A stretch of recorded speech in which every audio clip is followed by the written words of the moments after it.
I feel like there's like a burp in there, but it's just not coming out. All right. All right. Hello, everyone. Wait. I'm not just gonna. So you're saying Kyrie should just shut up and dribble? Stop. Okay, no. We're not even going there. Is that what you're saying? No. Shut up. I did not say that. Okay, let's stop. We'll come back to that a little later. Stop. I did not say that. Oh my god. Okay. All right. Shut up. Should have got it on video, I guess. All right. Okay. All right. Hi. Welcome back to the Coe Show. My name is Mason Coe. I'm here with my co-host Eric Coe, and that's not what I said. I didn't say. He's just lying. Hey, I don't know, man. That's just a bold-faced lie. Anyway. We'll come back to that later. We will. You can justify your comments. Okay. All right. Do you have a beer you want to shout out, right? Or a brewery, I mean, or Yeah. So, Skookum Brewing up in Arlington. I have not been to their brewery. However, they've had it at Whistle Stop, a place that we've shouted out before. They've had a couple different kinds, and each time I'm like, Arlington, good for meth, probably. But yeah, they do beer well too, cool. Apparently. So yeah, it's really, really, like, if you like IPA, oh my gosh, they have some of the best IPAs I've ever had. So nice. Go check it out. Get it at Whistle Stop, or I'm gonna head up there pretty soon. For sure. I might even leave in the middle of this show if you're boring me and telling more lies. Shut up. All right. I guess let's just jump right into the news. This is old news. We meant to talk about it last week, but just totally forgot. Dalvin Cook saying he's going to hold out. This is another running back who has played beyond his worth, played beyond what he's been paid, and knows that, if he is like many other running backs, chances are he's only got a few good years left in the tank, especially with Dalvin Cook, a guy, he carried my fantasy team to a win last year, but he also did really have some injury struggles towards the end, which almost screwed me. So as a fantasy owner of Dalvin Cook, I could see why he would want to get his money right now. He was making the worst fantasy move that you can make, which is he going to play? Is he not going to play? Like, Jesus, dude, if you're on my fantasy team, like, blow your knee out and be done with it. Don't give me this. Oh, he might be ready. He might not. What is his name? Matt Boone? Is that his goddamn name? Who knows? Matt Boone. I don't know. Anyway, it's not Matt Boone. Something Boone for the goddamn Vikings. Almost screwed me out of $80 in pride. So, but yeah, no. I took it home. Ryan Tannehill was my quarterback because anytime because Lamar Jackson sat out. Yeah. We actually haven't talked about this on the podcast. I won fantasy, so if there's anyone that's in my league, take the L, suck it. Yeah,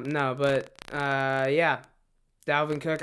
It's a good move by him. I mean, it is what it is. I'm not like a huge fan of guys holding out, but I get it. I mean, get your money. I'm always gonna side pretty much. I'm always gonna side with the millionaires over the billionaires. Yeah. Now he has 2 years left on his deal. Isn't that correct? Okay. I did not. I heard that. I don't know. I haven't verified that. But here's the thing. In baseball or the NBA, I'm not super sympathetic to the players when they want to renegotiate because they have guaranteed contracts. So if, hell, go back to The Last Dance with Scottie Pippen. Yeah.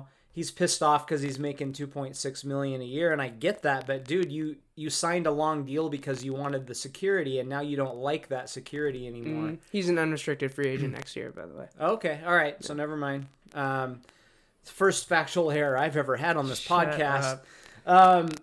So I can't wait till we have like some people that watch us, and then they can just check your fucking bullshit. I'm just gonna scroll the comments, just looking through. What did Aaron say this time? What did he say this time that was wrong? Oh my gosh. Damn it. Anyway. It's right in my head. The voices in my head have verified my facts. So shout out to Aunt Lori. Jesus Christ. Hi, Mom. Anyway, what the fuck was I talking about? Players with guaranteed money. Oh yeah. So I don't feel as sorry for those guys because they will get whatever they signed up for. They're gonna get it, right? So Scottie Pippen couldn't be cut and not get paid back in the day, and that's true for any NBA or MLB player. However, in the NFL, you might hear, he signed a 5-year, $108 million contract, but my very next thought before I even hear that number is what's the guaranteed number? Yeah. Because those guys get cut. There have been guys that, Kaepernick was one, I believe. There's Donovan McNabb signed this huge ass contract back in the day, but he got like 1 year of it and then they cut him, and it's all about the guaranteed number. Especially running backs too. Well, that's the thing. So that's where so running backs, we've talked about it, what's their value these days. It's definitely diminished. But the thing is, it's hard. Those guys aren't getting a second contract very often. No. And how many can you think of a big second contract that the team hasn't regretted in the last 10 years? Yeah, I can't think of like a long-term running back extension that's really worked out recently. Yeah, I mean you could argue Ezekiel Elliott, but I mean he was so young when he re-signed. It's like, but I think that wasn't really a second contract. But people have talked about the Cowboys maybe regretting that. Yeah. Let's see. Todd Gurley. I mean, my God, what a disaster that was. Yeah. So there's a long list like that. So if you're Dalvin Cook, you got to be thinking, I'm probably never going to really get paid. Like, I'm not going to get a huge deal. So I don't know what he's making right now. It's probably 3-4 million, or I don't know the number. No, he 1.3. 1.3. So I don't know what his signing bonus was. That you kind of factor that in. $690K. Jesus Christ! Yeah. When was he drafted? He was undrafted. No, he was drafted. No, he was. Wait, what is this? What is it? What are you looking at? Talk about my facts. Yeah, seriously, no. This is wrong. Number 41 overall. Okay, so he was a second round pick. Yeah, so he's not making making much. First round picks, it's not so bad, but yeah. So he's playing when he's healthy. Is he the best running back in football? I don't know, but he's one of the top 3, top 5. So and he's making peanuts. So I wish I made those peanuts, but I mean, yeah. But comparatively speaking. So, he's worth a lot more than $1 million last year. So point being, the NFL does not guarantee your contract. So I don't have as big a problem with NFL players wanting to rip up their contract. So they're, because again, they're not guaranteed. Yeah. Like the other leagues. So if it's not guaranteed, why should I not try to get what I can right now? So that's kind of how I stand with it, even though they piss me off. And if it's my Seahawk doing it, I'm kind of pissed off about it. But for me, it's usually pretty circumstantial. I mean, it's very obvious that Dalvin Cook has been underpaid, and obviously it's not like anyone's fault, but he deserves more money as a running back who has already had, multiple injuries. Get your money. I'm always gonna side with the guys that are just trying to get their money for the most part. But yeah, it's tougher when it's your team. It gets a little bit more complicated, at least with your emotions. Right. On the other hand, if I'm the Vikings, I'd probably just say, okay, goodbye. You think so? I mean, right now you have Kirk Cousins, and you got you just let Stephon Diggs go, but you just drafted what seems to be a steal right now in Justin Jefferson, and you got a pretty good defense. Are you going to give him a big contract though? No, I don't think I would. Yeah, I guess I don't know, but it's just tough when you're in that situation. It's like, I don't know, man. Yeah, I don't know. Yeah, because they're on paper they look like a Super Bowl contender, right? It's Kirk Cousins though. It's so he's gonna they're always just going to be a middle of the pack team, like upper middle of the pack team with Kirk Cousins. Yeah. Okay, so UFC Fight Island. It's finally happened. Fight Island. It's on Yas Island in Abu Dhabi. It sounds like some sort of fucked up video game that you play or something. Yeah, like Tekken. This is I don't not a know. real thing, No, right? no. So yeah, it's happening 7-Eleven, July 11th, and the card. I know a few fighters. There was some big shit talk on Twitter. I love UFC Twitter because the fighters just talk shit all the time. But yeah, so Usman is fighting. I forget the dude's name. I've never heard of him. Again, I only recently got into fighting, so there are names that I should know that I don't. Let's see. He's fighting a man with the last name Burns that I'd never heard of. So people are.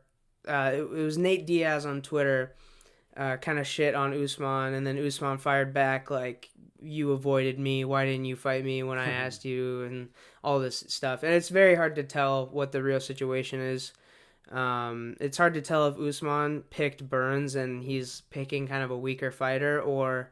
Right. But the thing is, Masvidal and I don't know the weight classes either, but like, there's a lot of people that can't find fights right now, so it seems like he could have found a better fight, but I don't know. I actually need to look up Usman's weight class, but anyway, the card I don't know most of the people, but I'm still gonna want to watch because fighting is fun to watch.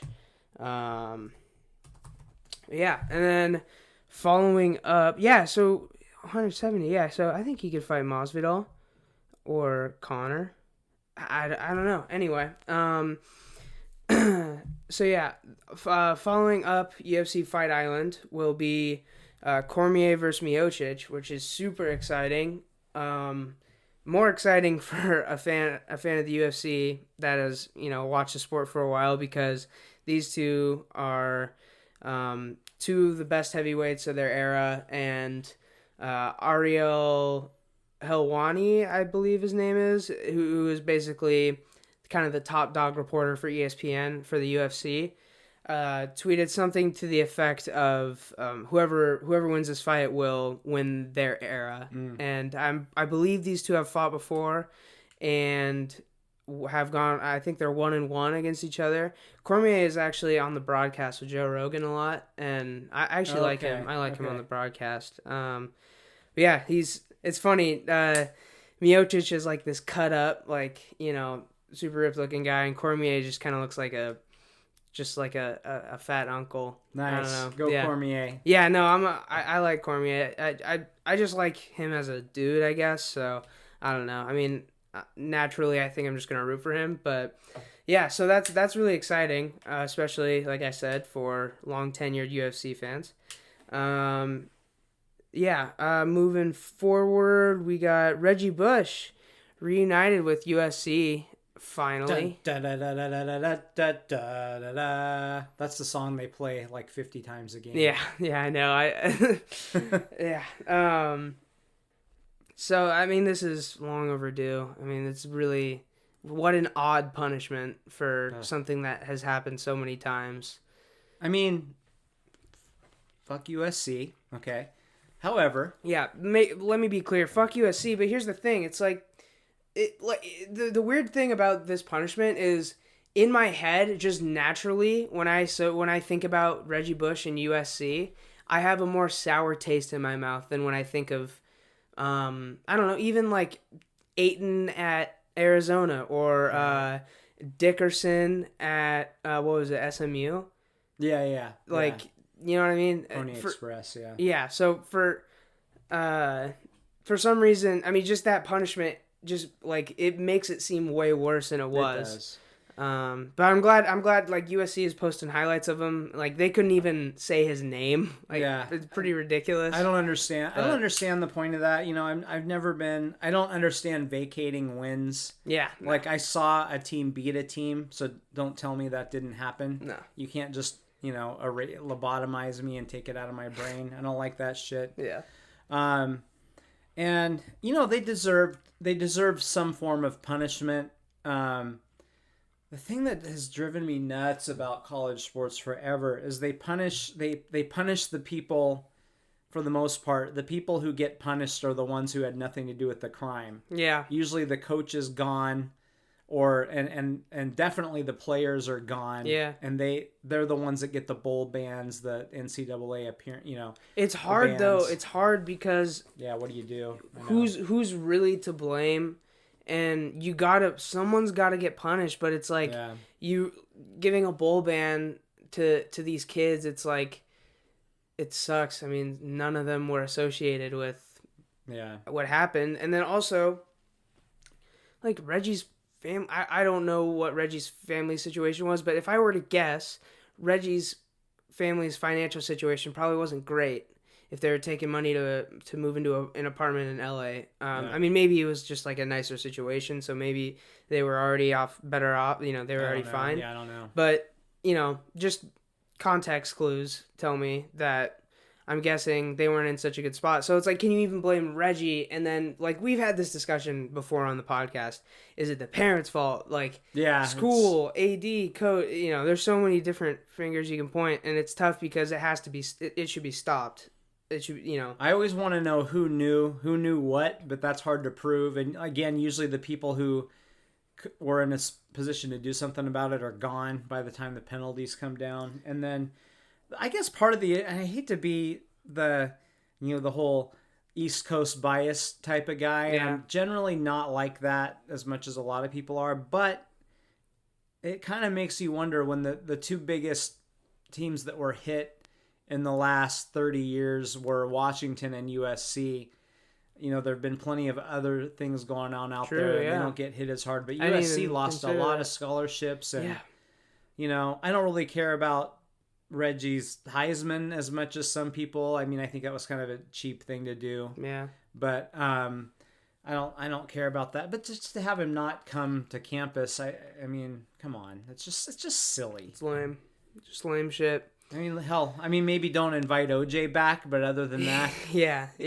I mean, come on, it's pretty ridiculous. He still played the way he played. He wasn't on steroids. He didn't or something. he didn't hurt anyone or do anyone wrong. Yeah. He didn't do any person wrong. I don't know. Yeah. Florida. By the way, I think the solution to this is allowing players to make clean money because they will take a little clean money over a lot of dirty money, I would guess. I think so. I think most people would. I genuinely think that'd be the case. And another step moving forward towards that is Florida, along with California, and I don't know if there have been any other states that have joined, but Florida's also allowing endorsements. Okay. Again, don't really I don't know exactly what that means for the NCAA and how that may put Florida and California schools at an advantage over, maybe some like Big Ten schools or whatever. Yeah, I mean, well, really, you're seems forcing, like a good thing. Yeah, you're forcing the NCAA's hand. Yeah. So basically, what the NCAA could do is say, okay, well, you're not following our rules, so you're out. So they could do that. But if you get a few, you have California and Florida, those are two of the biggest football states. I mean, if you get Texas in there too, is the NCAA. That's why the NCAA is talking about doing something, because they're like, shit, we have to, because we're a couple more states do this and we're losing our grip. There's going to be a new organization, and then we're, how are we going to scam all of our money if we don't? Yeah. If we're not in charge of the organization anymore. So I think it's a good thing. I mean, I think I'm nervous about how it's implemented, and I'm nervous about how people will skirt around rules. But yeah, I mean, if a guy wants to sign a bunch of footballs, and stuff like that, people are acting like that's not actually work. I mean, it's not easy to sit there for 5 hours and like meet a ton of kids that are like pissing themselves over you and like and I mean, it's like, it's probably boring as hell to do that. I mean, it's like, comparable.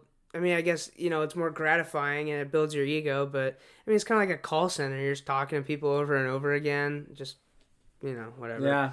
I mean, I'd like to be able to buy their jerseys. You know? What the, like, let me buy a jersey. Give the kid $5 per jersey. How do I have a number 2 basketball Oh. UW jersey, a number 40 UW basketball jersey, just- and a number 10 UW football jersey. It's just a coincidence. All Mason. when those numbers happened to people, people that were on the team during then happened to be UW legends. I could just buy them in the team shop, but they didn't have the last name on them. No, Because that wasn't Jake Locker's jersey. It was just happened to be number 10. it just happened to be the only number had of the number star 10. player. Yeah. Yeah, they only had number 10. Number 40, it's a common number. Everyone loves number 40. Right. Yeah. Oh my gosh. Anyway, Jokic, Nikola Jokic, the most skilled big man in the game, maybe ever, has lost 50 pounds. Wow. Did you see the video? No, I did not. I don't know. I don't Or maybe think I did. I think I did. No, I did. He I looks did like see a it. whole different human. I mean, it's pretty nuts. Even Jamal Murray was like, it's weird. It's been weird seeing him be able to move around the way he is. Wow. Now the only thing is, obviously, the concern. He has used bully ball, as part of his game. Right. So will he get bullied because?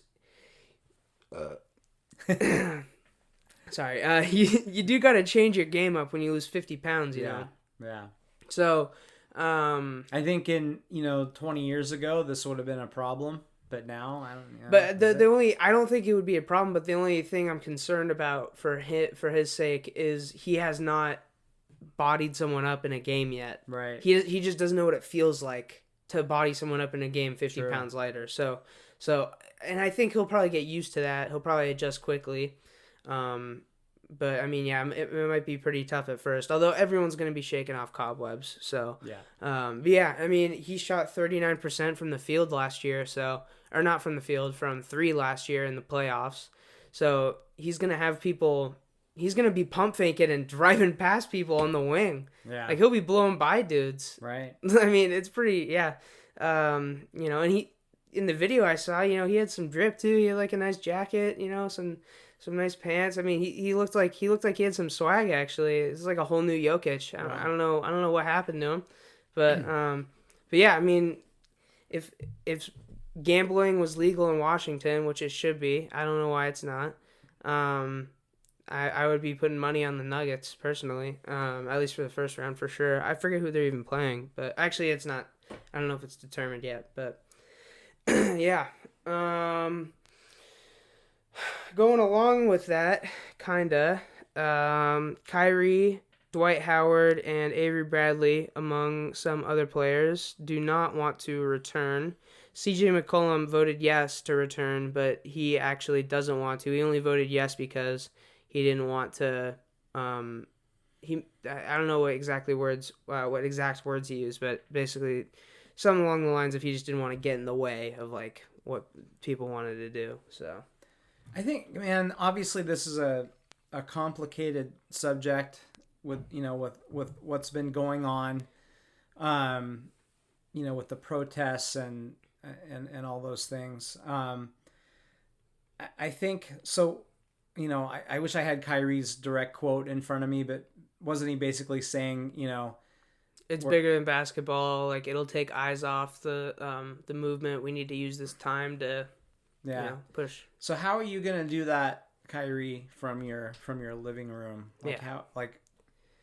Man, you have an opportunity to have a huge voice on the biggest stage. Take a knee on TV. I think it could be really powerful, more powerful than it's ever been before. Donate your postseason salary. Yeah. Donate your, if you're deciding to forego that salary anyway by not playing games.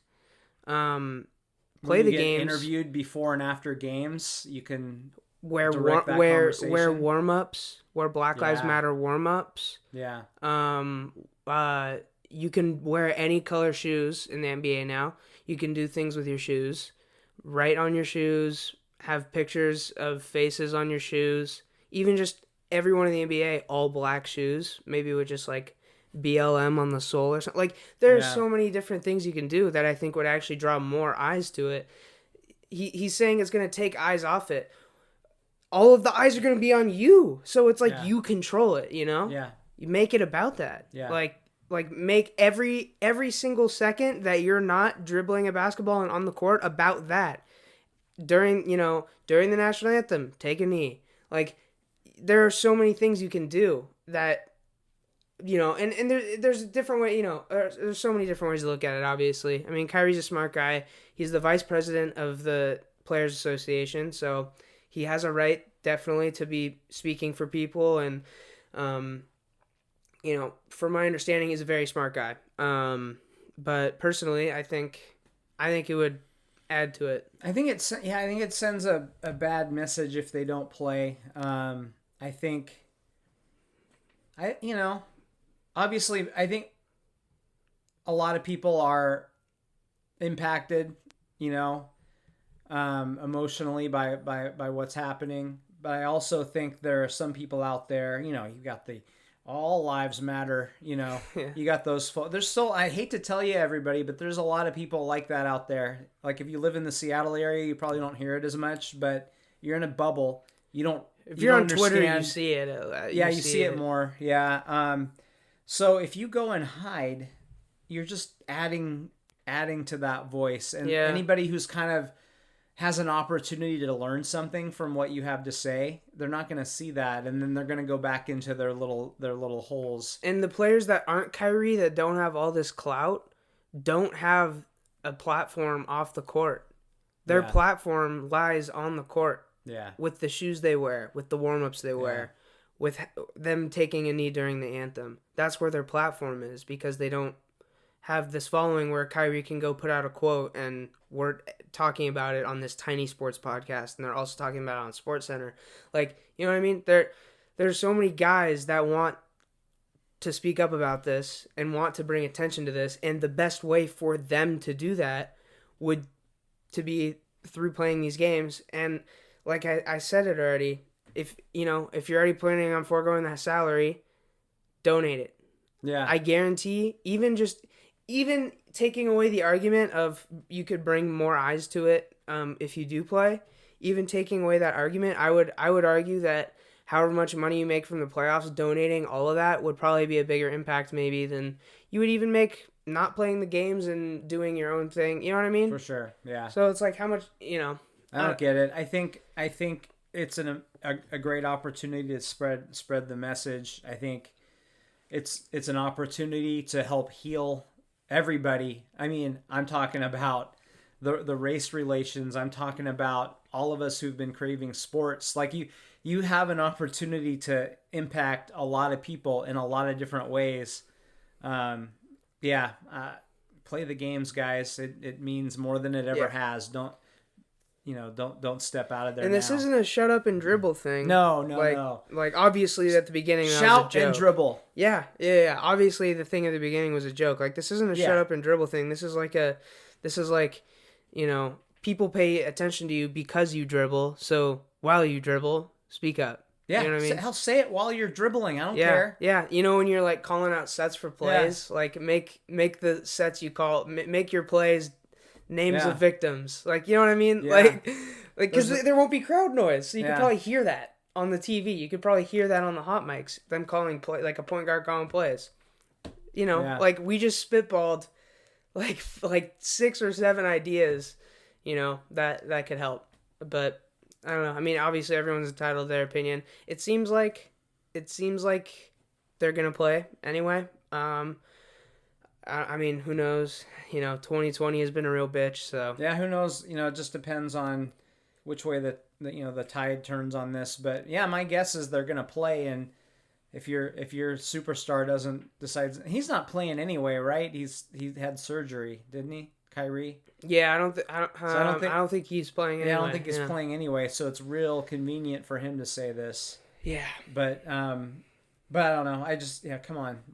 Guys, let's play, and again, spread whatever message that you want to spend. Hell, I would if I were on one of those teams, especially if I was the first game of the whole thing, I would get with the other team and say we're not like let the they come out to the court, right? Like they're going to start and both teams walk off and they sit down or take a knee or for 8 minutes and 46 I was just gonna seconds. say you could even just sit and nobody fucking moves for that amount of time. Like right there's your impact. Not sitting out the whole season. To a maybe even a bigger extreme, you could like get 8 minutes and 40 seconds worth of clock violations. Like to really, really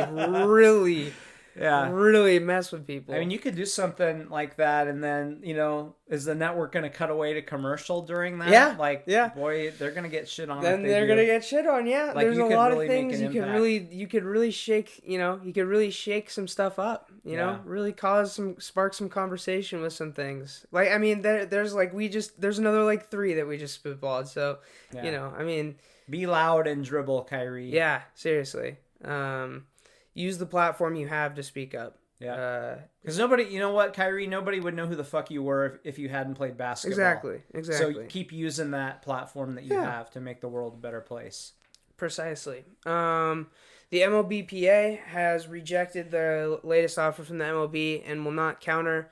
Basically, they just say, how many games are we going to play and when and where? And players are just going to show up, I guess, because they cannot legally strike. Man, I don't even know what to say.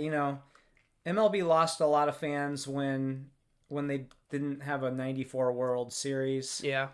There were people that never came back to the game after that. We've talked a bunch about how the game is, maybe today's fans aren't as much into it, and it may deteriorate forever.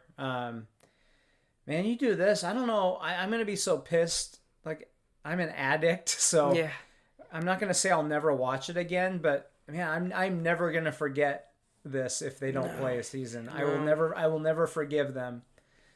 I probably won't watch it for a while, I'll say that. Like, I don't know. So what percent blame are you putting, because this is an interesting discussion which is always had when there's money discussions. What percent are you putting on the owners and what percent are you putting on the players? It's hard to tell, really. It really is. Part of it is we don't know what the owners actually make because they don't open up their books. Which is bullshit, by the way. That's bullshit. It absolutely is. Honestly, I think they just need to get the representatives in a room and nobody, bring a bottle if you have to piss.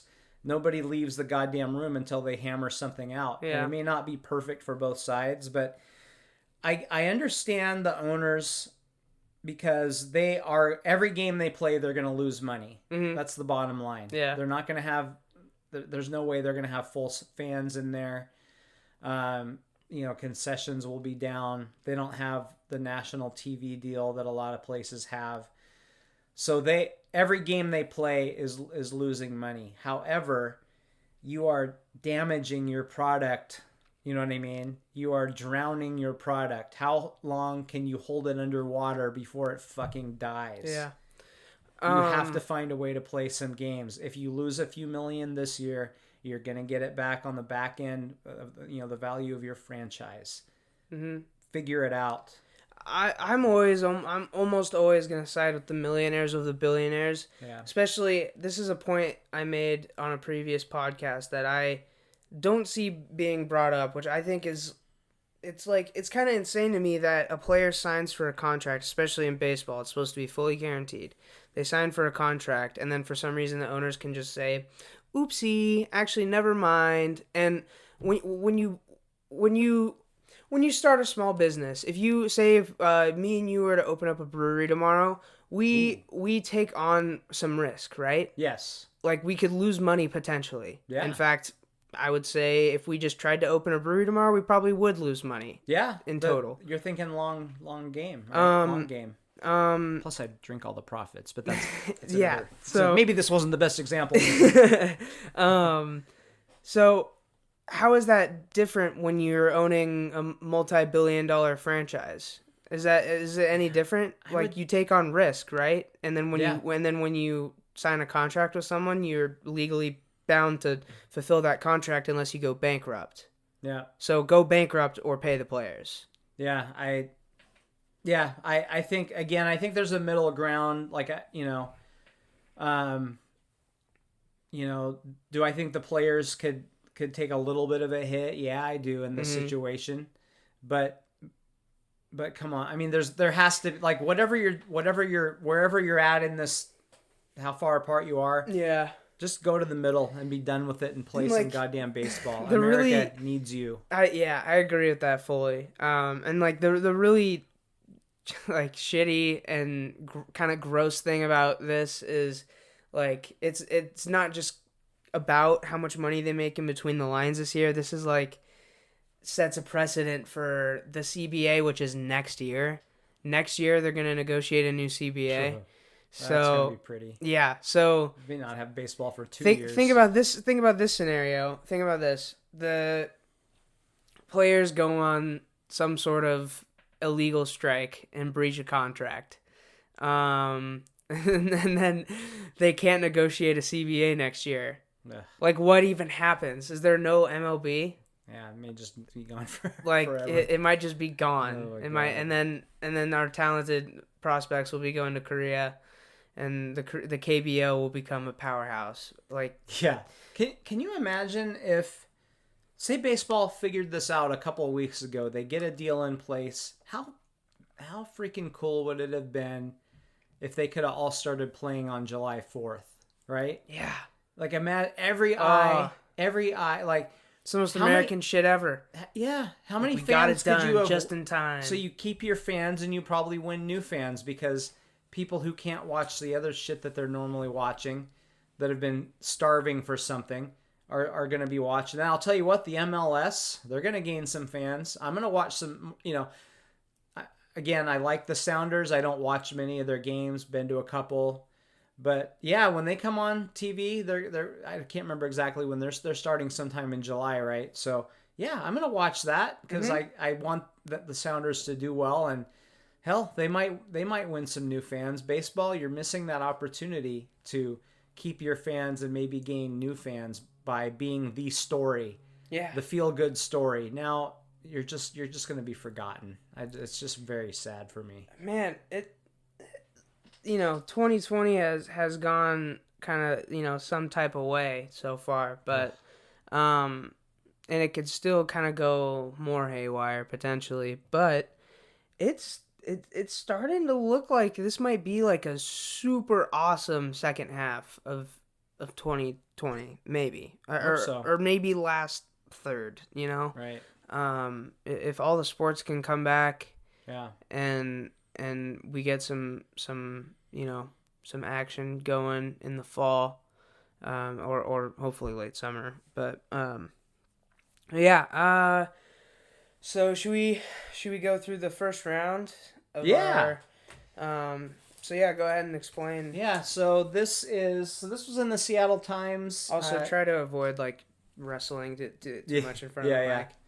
Like this. I just had to get that out of my system. So this was in the Seattle Times today. My stepdad, Bob Riddle, gave me his newspaper. He still gets the newspaper. Wow. Yeah, this is a newspaper, Mason, and all of Mason's friends. This is not a relic. Hey, I have one came out from today. when the Seahawks won the Super Bowl. That's right. You've got a couple and I got of a them couple up on there. my wall. Yeah. So Bob saw this and he thought it might be good for our podcast, and I wholeheartly agree. Yeah, good shit, Bob. So screw the Seattle Times a little bit because they won't let their sports writers be on sports radio KJR because KJR was railing on the Times a little bit for their stance on Sonic's Arena. So I just had to mention that I Seattle Times. Why is that? I hate politics. I canceled my subscription. There should because never of that. be politics in journalism. I canceled my subscription because of that. However, this is still pretty cool. So listen, man, I don't even feel bad that they're gonna die in 2 years. Yeah, you're gonna prevent you're trying to die at this point. You're struggling so hard, and you won't let your writers just get in another little ounce of clout just because of a little beef. This would be like, that's so shallow. You're gonna run yourself into the ground. This would be like an American, say like Ford or Chrysler. These companies that have struggled, especially a few years ago, were really struggling. What if NBC said, "Hey, we're gonna have your people on the air and give you some free fucking advertising." Oh hell no! No, we're not doing that. Like, that's the equivalent of this. An NBC anchor said a bad thing about us. So they're passing up free advertising on KJR. So they still call me and try to get me to subscribe again every time I say, as soon as I hear one of your people back on the radio and you stop being political about it, then anyway, sorry. You old man, the person that's calling you. You're gonna see my fucking manifesto pretty soon. Okay, so these are greatest moments in Seattle sports history, and it's a bracket. How many are there? 32. 32. Yeah. So we'll go through these fairly quickly. Some of these are hard. Yeah. Some of them are. Like even this first one, you got Edgar's double versus Largent's revenge. Now, Edgar's double, one of the biggest moments in Seattle history. Largent's revenge, one of my favorite plays in Seattle sports history. That you remember that one? Was that when he like knocked? So Mike Harden had knocked him in a game, or he felt like it was cheap play. Yeah. So Harden picks off a pass. Largent absolutely levels him. Harden fumbles the ball, and Largent, who's not a trash talker, standing over the guy, and then you see Largent go, oh, like the ball's on, like he realizes the ball's on the ground and he jumps on it. It was Edgar's double. Yeah, it has to be. I mean, it saved the Mariners. Yeah, I mean, God, did we really? I don't know, Edgar. Maybe honestly, yeah. I mean, maybe you should have the Mariners cause me more pleasure than pain in life. Yeah. It's kind of hard. But no, Edgar's. I will say, there's no sports moment. No sports moment has ever made me feel like that play, and I still get chills every time I hear Niehouse's call of it. Me too, and I didn't even watch it live. So I gotta go there. Okay. Stewie Powers Storm, or back-to-back Griffey Blasts. So that would be Griffey and Griffey Jr. Yes. Yeah, I mean Stewie Powers Storm. Is that Brianna Stewart? So they win to the title. Championship. Yeah. It's a championship, so I'm gonna take the championship then, right? I mean, that's hard. That's hard. The thing is, like, I do have to go there. The Griffey thing was really cool. It was really. I guess if we're just talking about Seattle sports moments, I mean, I don't know. It's a championship, though. It's a championship. I didn't watch any of that, but yeah, I know. I feel bad. I feel bad. You know what? Like, what we should pick for ourselves, though. You know, like let's not be objective about this. Yeah. Why start now? Yeah. Seriously. I'm gonna take the Griffey home runs. Actually, I'll stick with winning a title, but it's real close. It's just I mean, and obviously there's no shade. There's no shade towards women's basketball. It's just neither of us have watched it. I just haven't really watched it. And I wish them well. Objectively, it's like the Sounders to me. I wish them well. Yeah, you know? it's a like, if you're just gonna be real with yourself, it's less fun to watch. Like, I'm sorry, it just is. All right, moving on. Moving on. If we have any fans at all, and any of them are female, they're gone now. Sonics championship in '79 versus Brownings Point. I mean, I think it's got to be the Sonics chip. Yeah. Brownings Point was super sweet, especially like for me, it was super gratifying because, like, especially at the time, like, Jake Browning was, I was kind of on top of the world, and it was very special because obviously, 70-21 and all that business. But yeah, I mean, it's got to be the Sonics winning a chip. I remember Browning's Point. So I was at Colton's Army's auction during that game. So I was pissed off about something that day. Yeah. Not being at the auction, but something pissed me off that day. And then, they just had been beaten by Oregon year after year after year, and then they destroyed them that day, 70-21. And his point was like, fuck yeah. I'm not usually that kind of guy, but that felt really good. But I still go with the championship. All right, so we got Stefan Fry. The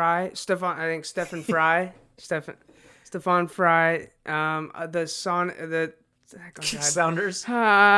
The Sounders keeper. I believe the save. I believe that I know it was during the finals, and it was against Josie Altidore. I actually do yeah. recall that in the MLS Cup. I believe it pretty much sealed the game for them. Yeah. And the Fail Mary. The Fail Mary is like a fun memory, but it's also just kind of embarrassing. It is. And so I'm gonna go with definitely the save. Me too. Fail Mary was fun. You had the backup refs. Yeah, And yeah. the next day, the NFL was like, fuck this. We need our normal shitty refs back. Yeah. I didn't think it could get worse, but it can. But yeah, that was just a shitty play. I can't go there. Seahawks OT comeback versus something out of Star Wars. Talk about the OT win for a second, will you? The OT win. Who is that against? Green Bay. To set them up for the Super Bowl. Right. Okay. Yeah. So that game, I remember we were at like a watch party for that, weren't we? Yes. Yeah. So I remember thinking that like we were screwed during that game. And by the way, I'm definitely taking the OT comeback. No matter what the Star Wars thing is, I'm taking the OT comeback. So April 11th, 2001, A's base runner Terrence Long is halfway to third after a single to right field against the Mariners. Oh, in Oakland when Ichiro fields the ball. Yeah. So he hugged that someone. was okay. That was I remember that throw now. That was the like whoa. Yeah, that was like oh shit. This is a couple weeks into Ichiro's career in Seattle. Yep, yeah.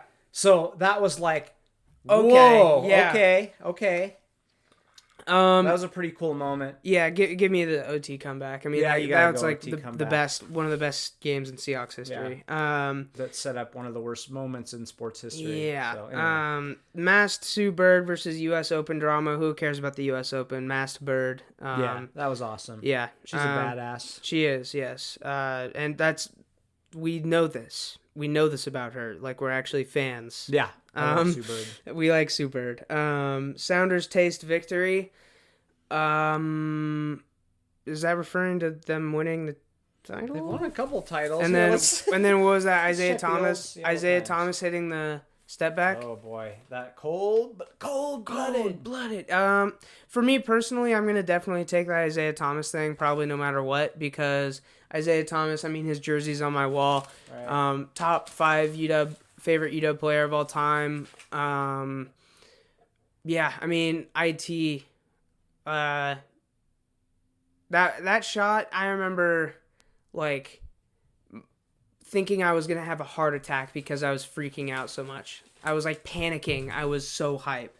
Yeah. I didn't know what to do with myself when he hit that. Oh my gosh, yeah. It was so nuts. That was great. And the MLS thing, the funny thing about that is the game before was I had almost rather the game before that because they upset the LA whatevers they are. Oh yeah, the Galaxy? No, wasn't it the other one? There's 2 LA teams. Oh, LA. We should not be talking soccer. LAFC. Yeah. But I thought, I don't know. They were like, whoever they played was like supposed to be the greatest team in the history of MLS. When was this? Last year. Okay.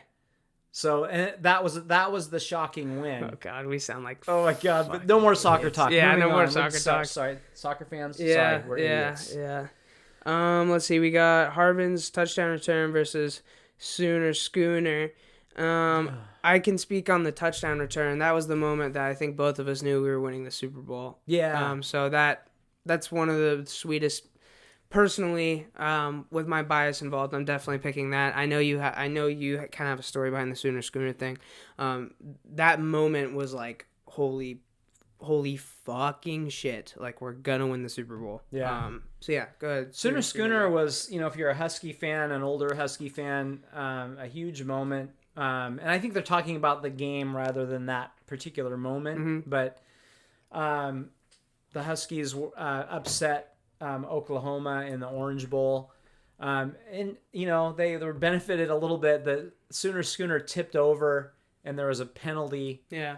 I think it tipped over. Anyway, there was a penalty because of the Schooner that was inflicted on the team. Mm-hmm. That aided a drive. In '85, UW should have won the championship. They gave it to BYU. Huskies had one loss to USC. BYU was undefeated, but hadn't really played anybody. They beat a mediocre Michigan team in the Holiday Bowl. I believe. And it was, it was handed to BYU, and a lot of respect for Lavelle Edwards. Right. Yeah. That was it was incredible. Obviously, it was a huge win. A lot of people didn't expect it. Who are we going against again? Harvin's touchdown. Yeah. The moment that we won the Super Bowl, yeah, that I knew we were going to win it is a bigger moment for me. That's hard, though. Those are two. For me, yeah, I don't have such a personal connection. These could be almost in my final. Oh, wow, okay, yeah. Like, not quite, maybe, but okay, those are two big moments. The Tip, my favorite football play of all time, versus Seattle Slew wins the Triple Crown. It's a horse. Who cares? It's a horse. I don't care. Who cares? If you're 80, you care. Yes. Bob Riddle, he might, or my dad might argue about this. Give me the Tip. Moving on. All right, Everybody Scores versus Kemp's Lister Blister. Kemp's Lister Blister is probably a top 5 NBA play of all time for me. Yeah. Personal favorites. So I think give me that. Everybody Scores though. That put them in their first playoff appearance. That was 95. But is it that game? Is it that game, or is it the action of everybody scoring in that game, or is it the whole thing? I think that moment, that play, you're like, whoa, we're gonna win this, and we're gonna go face the Yankees. Okay. So I take that, but that is a tough one because I love that Kemp dunk. Yeah. I love it. Especially it was over a former Sonic that I didn't think was all that good. So yeah. All right. Smelling Roses. That was the 92. 91, but 91. 91 season 92. Okay. The first day of 1992. Yeah. Versus Storm winning their first title. I think give me the Rose Bowl. Yeah. The interesting thing about the Rose Bowl, so the Huskies win that game. They dominated the game. They shut down Desmond. What's his name? Howard. Desmond Howard. Yeah. But the thing that's interesting about that time is that you were robbed of that celebration because all you're thinking as the clock's ticking down, you're like, how are the voters going to vote? Will they win the national championship? And I didn't think that they would. I thought that they would go with Miami just because of the whole East Coast thing. So it was kind of a subdued moment, but it was awesome. I was there. It's one of the greatest moments of my life. So yeah, I'm going to pick that one all day long. All right. And then we got, where is it? Is it Plum? Yep. Plum claims the record in style. That is her, with the NCAA points record. She dropped 57 that night. And that game was just nuts. I remember watching that. That was crazy. Yeah. And then 4 homers for Mike Cameron. I actually just watched the calls for that the other night, and those are really fun to listen to. And obviously the highlights were fun to watch, but you got to give me Kelsey Plum. I think. That's pretty spectacular. They were both incredible. That's another tough match. It's an NCAA points record. Yeah, and going for 57. 57. That's insane. So nuts. There's some games the teams don't score 57. Yeah, seriously. So, come on. Yeah. Boys in the Boat versus Rapinoe Rapinoe. Sorry, I think it's Rapinoe. Yeah, Rapinoe Strikes a Pose. I just always said that name wrong. That was just the name I always said wrong. Rapinoe Strikes a Pose versus Boys in the Boat. Boys in the Boat are old, so that's kind of the thing. They did write a book about them, though. The pose was very iconic, though. Right. Very, very iconic. But I would say that was kind of more a moment for America than a Seattle moment. True. No one thinks about that moment as like, oh, that Seattle woman. It's like, no, she was repping America there. Yeah. So I think I'm going to take Boys in the Boat for that, actually, for Seattle moments. I'm going Boys in the Boat. I've always, really appreciated the UW rowing program. I need to read that book, though. I have it here.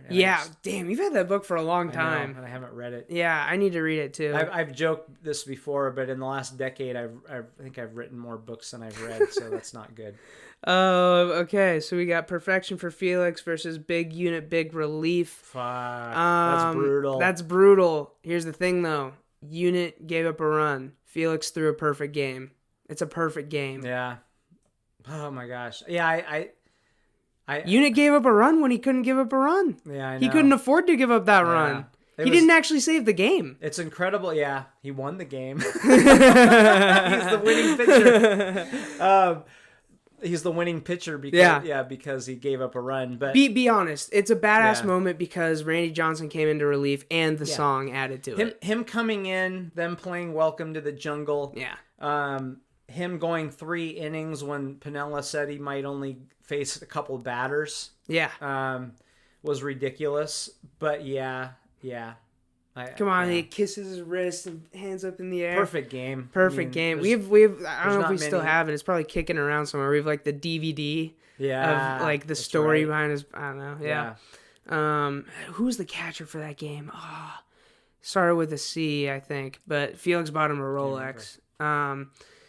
Yeah. So we got NHL headed to Seattle versus Ichiro's hit record.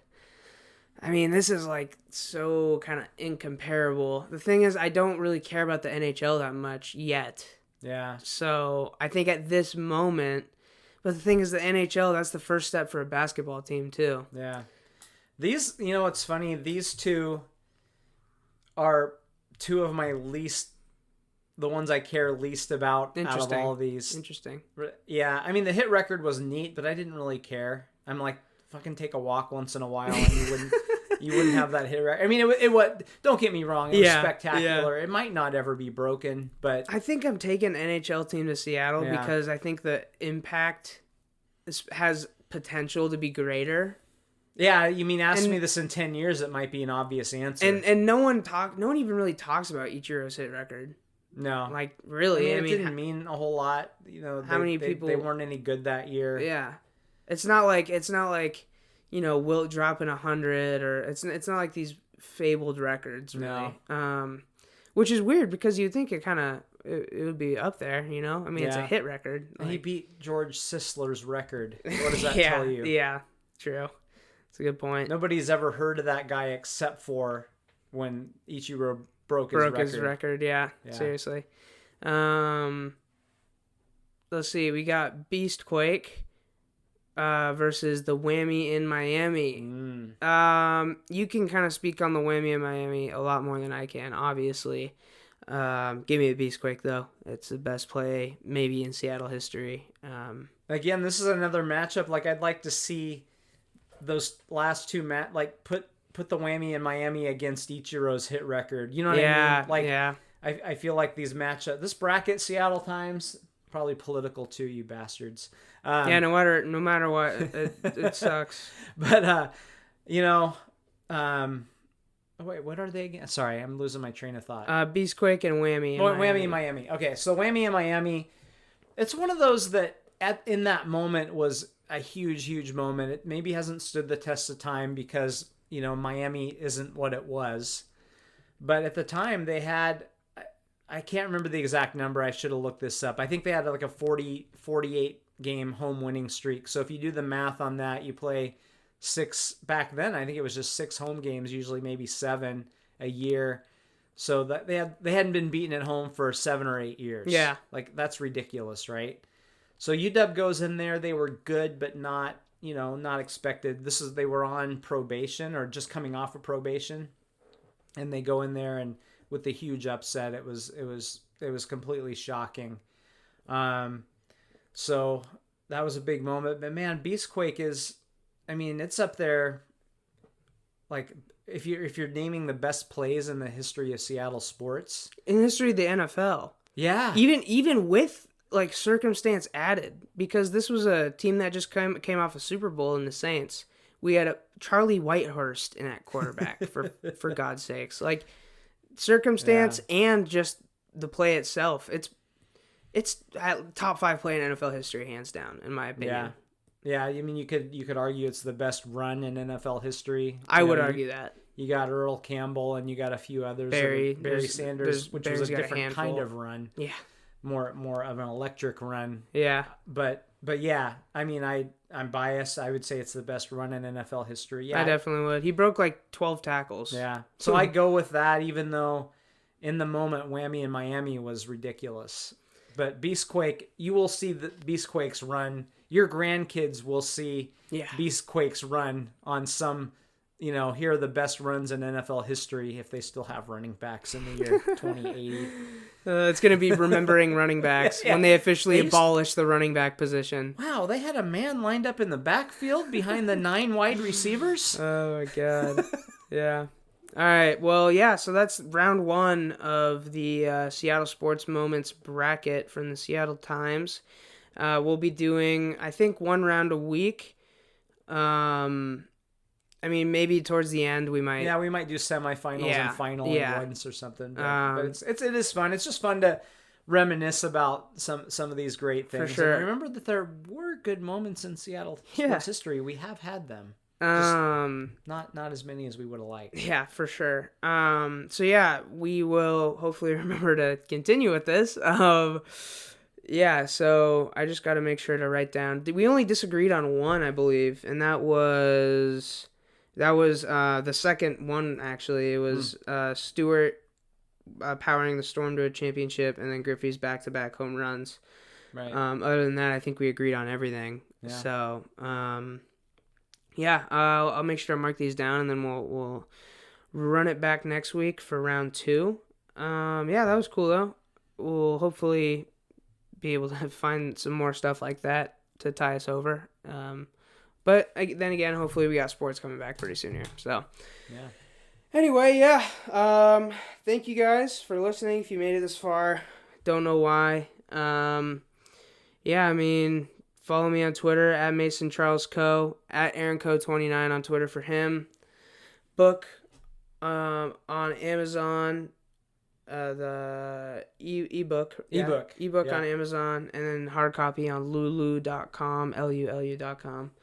I do have a couple of copies, so if anyone is still watching and they want one, first come, first serve, man. I'm giving some away, so hit Mason up or hit me up and get after it. You can get yourself a copy. I think I have about 4 to give away, so cool. Yeah, I'll nice. Local, you got to be local. Yeah. And we'll get it out to you. Sounds good. See if anyone's watching. But yeah. Once again, thank you guys. We say this every week, but this is just pretty fun for us. So it's pretty dope that we have the opportunity to just kind of sit down and do this. And obviously, you guys don't have to listen. So, we might just be talking to a wall right now, and it's still fun for us. So. Yeah, I guess we will catch you guys next week with round 2 and hopefully some more sports news, maybe some better sports news. That'd We didn't have a ton of good news this week other than maybe some UFC stuff, but yeah. Maybe someone will decide they want to play a sport. Seriously. So maybe that will be what we can talk about next week. Yeah. All right. Peace out, guys. Thank you, everybody. See ya.